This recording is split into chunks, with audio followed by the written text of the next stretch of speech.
Kana pane chinhu wani chandakaramba mulife kuita baba chidzoi. Kuita baba chidzoi like baba dzungairwa kana baba wakapusa. Aiwa ndo baba wakangoti changam.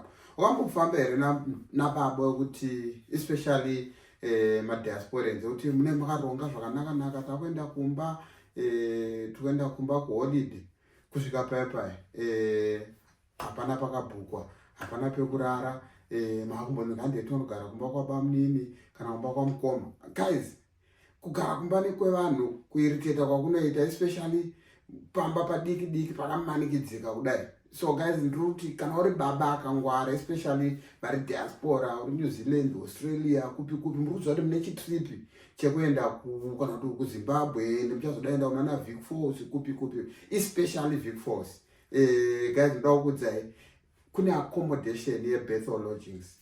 Guys, hakuna nzvimbo yakanaka you know like mastandards amunoona kunokaya kuti wapinda muhotel chichi wifi iripo, swimming pool iripo, and west to Vic Falls nekupisa kwakunoita haudi ungogara pano pasina swimming pool pasina chii.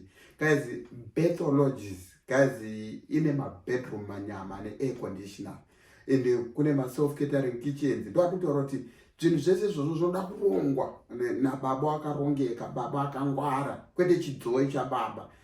Woziva kuti mhuri yangu tokuenda kuVictoria Falls, booking yedu yatoitwa. And now the good part about it vari kunoku the other side of the world ndikuti tine an agent watinogona kufonera tisataenda kuZimbabwe toconfirma room dzedu dzapo here, dziri ready here, dziri prepared here, togara tabhuka tichiri kuno. Saka manhamba ari pascreen waya kufona takanzwa komipasa vachitaura kune inonzi birth lodges.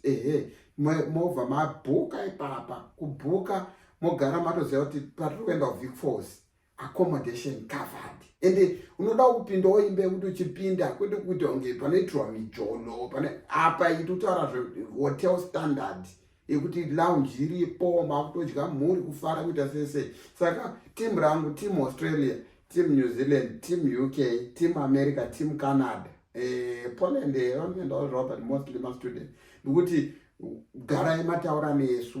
Movha mangu yatonga kutundu kwenyu, namba ndakuisirai pascreen, kungoisa WhatsApp panhamba iyoyo kana mudaita mapayments muri kunoku zvisina pamuromo. Zvimwe zvana zvekuti masvika kumanzi mapayments aite chichi kunoku do your payments wobva wagara wakavha zvinhu zvako. Birth lodges kwete kurara pese guys. Ine handizvifarire, handizviwirirani nazvo. Baba chidzoi handwirirani nawe.